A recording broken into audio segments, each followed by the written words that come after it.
हाँ जी, तो आज का जो अपना टॉपिक है वो है स्नेलन चार्ट। यानी कि इसको हम आई चार्ट भी बोलते हैं और इसके द्वारा हम विजुअल एक्टिविटी किसी भी पेशेंट का चेक करते हैं। तो इसके अंतर्गत हम क्या चर्चा करेंगे कि फर्स्ट ऑफ जो अपना स्नेलन चार्ट है इसकी डिस्कवरी किसने करी, और इसके अंतर्गत जो भी लेटर्स या फिर जो भी सिंबल्स रिप्रेजेंट किए जाते हैं उसकी साइज़ कितनी होनी चाहिए ताकि हम उस दोनों जो लेटर्स हैं उनको सेपरेटली रीड कर सकें। और third and last upon discussion करेंगे कि अपनी विजुअल एक्टिविटी ली कैसी जाती है किसी पेशेंट का, इस पर डिस्कशन करेंगे। चलिए तो स्टार्ट करते हैं। फर्स्ट ऑफ ऑल कि जो अपना स्नेलन चार्ट है इससे अपन मेजर करते हैं किसी भी पेशेंट या फिर किसी इंडिविजुअल का विजुअल एक्टिविटी को मेजर किया जाता है और इसे हम प्यार से आई चार्ट भी बोला जाता है। रही बात डिस्कवरी की, तो इसकी डिस्कवरी पहले दफ़ा डच ऑप्थेल्मोलॉजिस्ट हर्मन स्नेलन के द्वारा करा गया था। कब? तो 1862 के अंतर्गत इन्होंने इसकी डिस्कवरी करी थी। इसके बाद अपन थोड़ी सी चर्चा और करें तो जो इसके अंतर्गत जितने भी लेटर्स या फिर जितने भी सिंबल्स होते हैं उनकी जो 5x5 यूनिट ग्रिड के अंतर्गत रिप्रेजेंट किया जाता है।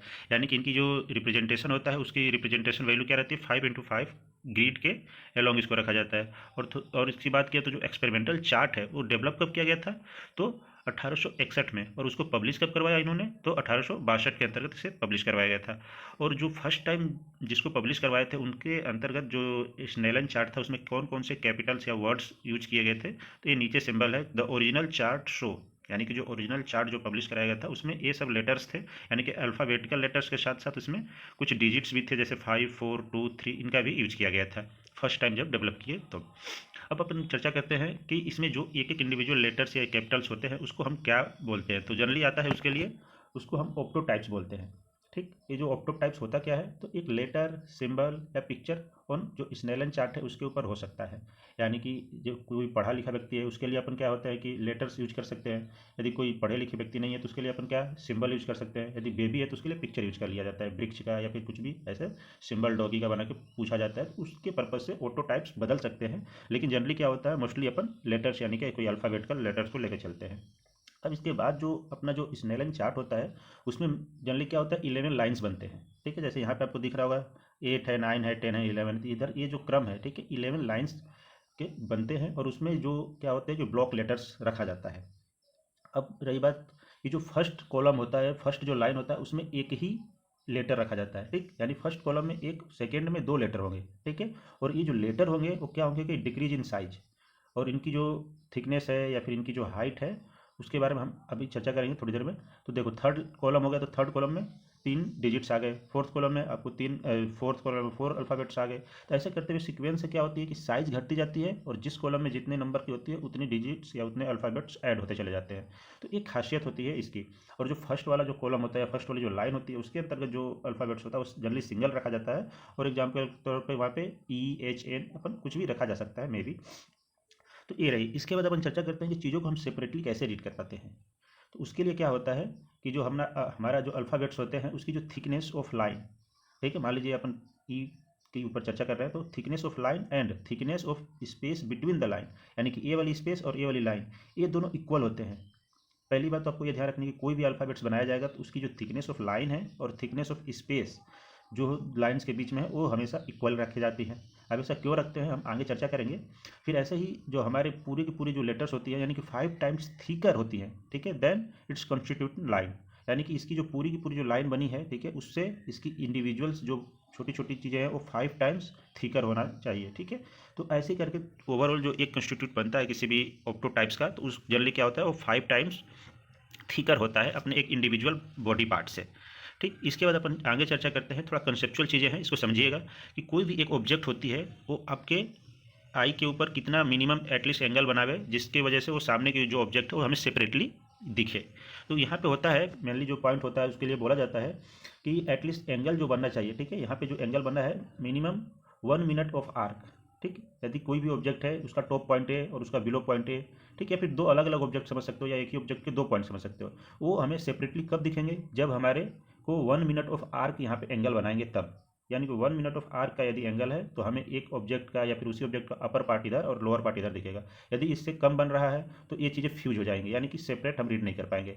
तो यही जब कॉन्सेप्ट हमको क्या है कि सारे जो पेशेंट है उसका अल्फ़ाबेट्स को हमें रीड करवाना है सिक्वेंसली, तो हमें प्रत्येक अल्फ़ाबेट की साइज, ठीक है, यानी प्रत्येक ऑप्टोटॉप की जो साइज होती है उसको हमें बड़ा सिस्टमेटिक तरीके से और एंगल को पॉइंट को ध्यान रख के बनाया जाता है। तो ऐसे यदि चर्चा करें, जैसे मान लीजिए हमारे क्या था, ए कैपिटल ई दिख रहा है आपको, तो इसका जो एक एज है ये अपने आप में कितना बनाएगा, तो 1 मिनट ऑफ आर्क बनाएगा। ठीक है, इसका इंडिविजुअल जो पार्ट है वो भी 1 मिनट ऑफ आर्क। तो ऐसे करके देखा जाए तो ईच लेटर ऑफ चार्ट, ठीक है, substance and angle of 5 minute of arc, यानी कि ये जो टोटल के टोटल जो इमेज है वो अपने कितने एंगल बनेगी, 5 मिनट ऑफ आर्क का बनाएगी।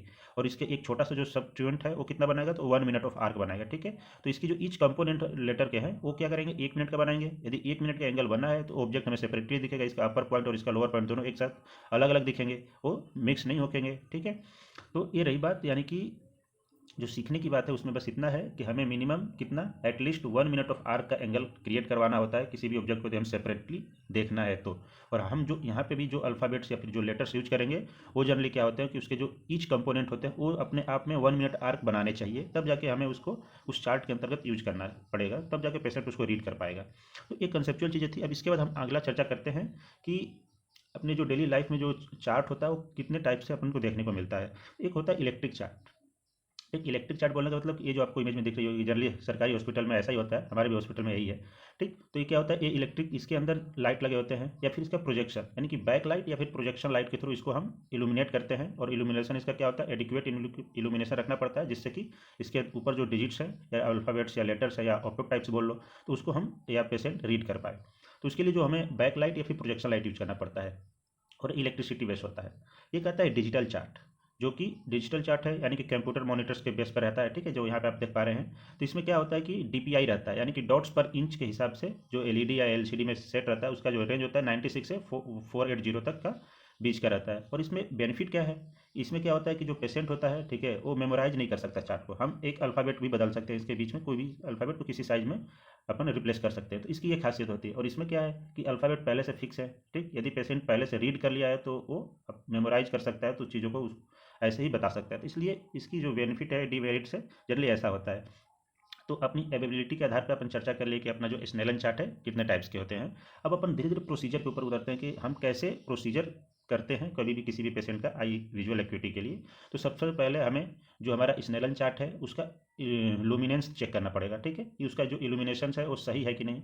तो हमें नॉट लेस देन 120 कैंडल पर मीटर स्क्वायर, ठीक है, यानी कि जो कैंडेला पर मीटर स्क्वायर है इससे ज़्यादा की इल्यूमिनेंस वो रखे, तब जाके वो जो स्नेलन चार्ट है ठीक है। ठीक, यानी कि एडिक्वेट होना चाहिए चीज़ें। फिर रूम की यदि लेंथ की चर्चा करते हैं जहाँ पे हमें करना है, तो पेशेंट को क्या किया जाता है कि 6 मीटर के डिस्टेंस पे जो अपनी स्नेलन चार्ट होगा उससे 6 मीटर के डिस्टेंस पे पेशेंट को रखा जाता है। ठीक, अब यदि मान लीजिए कमरा 6 मीटर इतना लंबा नहीं है तो 3 मीटर पे रखो और वहाँ पे सामने मिरर लगा दो, तो मिरर से 3 मीटर की डिस्टेंस और कमरे की 3 मीटर की डिस्टेंस 6 मीटर ऑक्यूपाई कर लेगा। ठीक है, तो दो टेक्निक होता है जनरली, यदि 6 मीटर अवेलेबल है तो ठीक है, नहीं तो 3 मीटर के साथ आप मिरर लगा दो। फिर इसके बाद अपन हाइट की चर्चा करते हैं। तो ऐसा नहीं हो कि पेशेंट और जो अपना जो स्नेनल चार्ट है उसकी हाइट डिस्टर्ब हो, यानी ऊपर नीचे हो, दोनों को हमें सेम हाइट पे रखना पड़ता है। ठीक है, at the same height just above the patient, यानी कि बहुत ज़्यादा ऊंचाई पे चीज़ों को नहीं रखते हैं, उसके जस्ट एबव द हल्का सा होनी चाहिए। तो ये हाइट का ध्यान रखना पड़ता है कि चार्ट और पेशेंट दोनों सेम हाइट में रहें।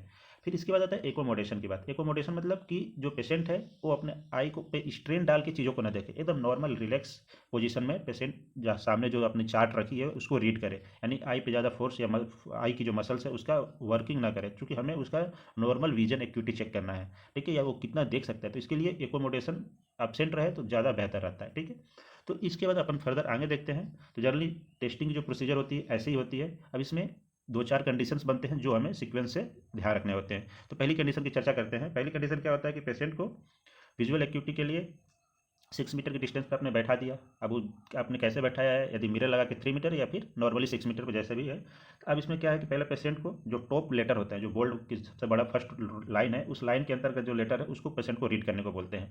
यदि पेशेंट उसे रीड कर पाता है, फिर उसके बाद हम सेकेंड रो पे उतरते हैं। इस बोलते हैं पेशेंट को कि आप सेकेंड रो देखो। ठीक है, यदि वो पेशेंट सेकेंड रो को भी रीड कर पा रहा है या फिर पेशेंट जहाँ तक रीड कर पा रहा है, जिस रो तक रीड कर पा रहा है वहाँ तक, मान लीजिए पेशेंट यदि 5 रो तक यदि रीड किया, तो हम उसका विजुअल एक्यूटी क्या बोलेंगे। देखो डिस्टेंस हमने क्या रखा था 6, तो पहले ऊपर लिखेंगे 6 और इसके बाद पेशेंट जहाँ तक रीड कर पा रहा है, ठीक है, तो उस चीज़ को हम बताएंगे कि हाँ आपका 6/9 है, 6/12 है, 6/18 है, 6/24 है। देखो ऊपर की जो भी चीज़ें वो क्या डिस्टेंस को मायने रखती है। ठीक है, इसलिए ऊपर सब 6 6 6 है।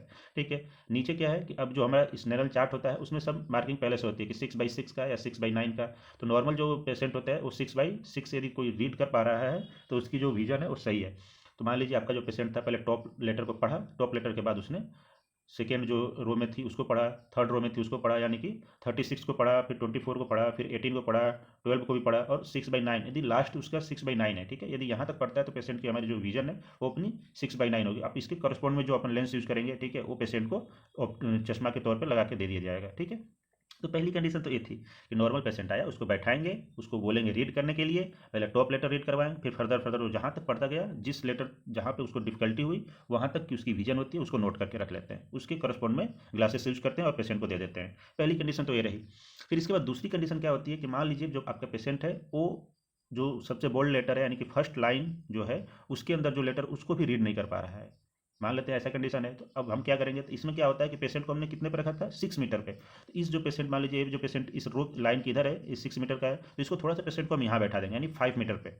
यदि 5 मीटर पर बैठा है फिर भी नहीं रीड कर रहा है, थोड़ा सा और आगे बैठाइए, ठीक है, 4 मीटर पे। तो इस कंडीशन में पेशेंट को जहाँ पे वो रीड कर पावे आपकी स्नेलन चार्ट को, वहाँ तक हम करेंगे। जैसे 5/60, क्योंकि हम देखो यहाँ पे 60 फिक्स हो जाता है, क्यों, क्योंकि हम उसको पहला रो ही पढ़ा रहे हैं, ठीक है, पहला रो जो होता है वो 16 का होता है। तो इसलिए हमने क्या, अब क्या चेंज हो रहा है, ऊपर की वैल्यू, यानी कि 5/16, यानी कि उसको पेशेंट को हम 1 मीटर आगे बैठा दिए, ठीक है, फिर 4/60 और थोड़ा सा आगे बैठा दिए, 3/60 और थोड़ा सा आगे, यानी पेशेंट जहाँ पे जाके उसको रीड कर ले वहाँ तक हम लेके जाते हैं, यानी 1/60, यानी पेशेंट को और बहुत ज़्यादा करीब ला देते हैं, तब यहाँ पे बैठा देते हैं, फिर बोलते हैं रीड करो।